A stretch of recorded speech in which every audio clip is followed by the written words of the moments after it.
Welcome to my channel. ఈ ఈ blouse piece Meesho నుంచి తీసుకున్నానని చూపించాను కదా. నాకు ఇది అండర్ 300 ఆ రేట్లో వచ్చింది. ఆఫ్టర్ స్టిచ్చింగ్ చూపిస్తాను కదా, ఇలా డిజైన్ చేసుకున్నాను. ఇది కలర్ అప్పుడు కూడా సరిగ్గా క్యాప్చర్ చేయట్లేదు, ఇప్పుడు కూడా సరిగ్గా క్యాప్చర్ చేయట్లేదు. ఇది లీఫ్ గ్రీన్ కలర్ అనమాట.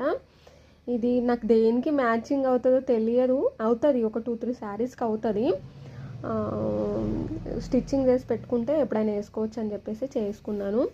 ఇది స్టిచ్చింగ్ చేసేటప్పుడు మాత్రం నాకు ఒక 5 నీడిల్స్ విరిగిపోయాయి, 5 to 6 నీడిల్స్. ఎందుకంటే బికాస్ ఆఫ్ ది స్టోన్. ఇక్కడ చూడండి, ఇవన్నీ తీసేసాను నేను. మళ్ళీ స్టిక్ చేయాలి. ఎక్కడెక్కడైతే స్టిచ్చింగ్ అబ్బా హ్యాండ్స్కి ఎంత ప్రాబ్లం అయిందో ఇక్కడ చూడండి, చాలా ప్రాబ్లం అయింది.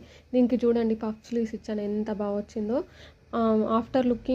ఆఫ్టర్ వేరింగ్ కూడా లుక్ చాలా బాగా వచ్చింది. సింపుల్దే కానీ లుక్ బాగుంటుంది. దీనికి ఇంకా డోరీస్ అటాచ్ చేయలేదు, చేసుకోవాలి. ఇది చూడండి, ఇవి ఎంత సన్నగా వచ్చాయో డోరీస్. ఇవి ఇంకా సన్నగా కూడా చేయొచ్చు.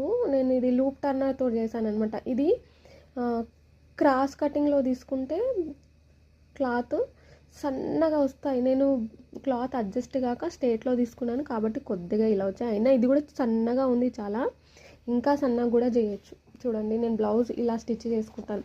క్రాస్ పట్టి నేను అస్సలు పెట్టుకోను, ఇలా స్టిచ్ చేసుకుంటాను. కింద ఇలా షేప్ వస్తుంది, ప్రిన్సెస్ కట్టుకొచ్చినట్టు.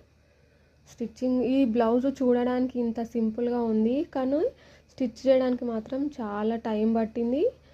చాలా హెడేక్ కూడా వచ్చింది నాకు దీంతో. ఎందుకంటే ఊరికే నీడిల్స్ విరిగిపోయాయి.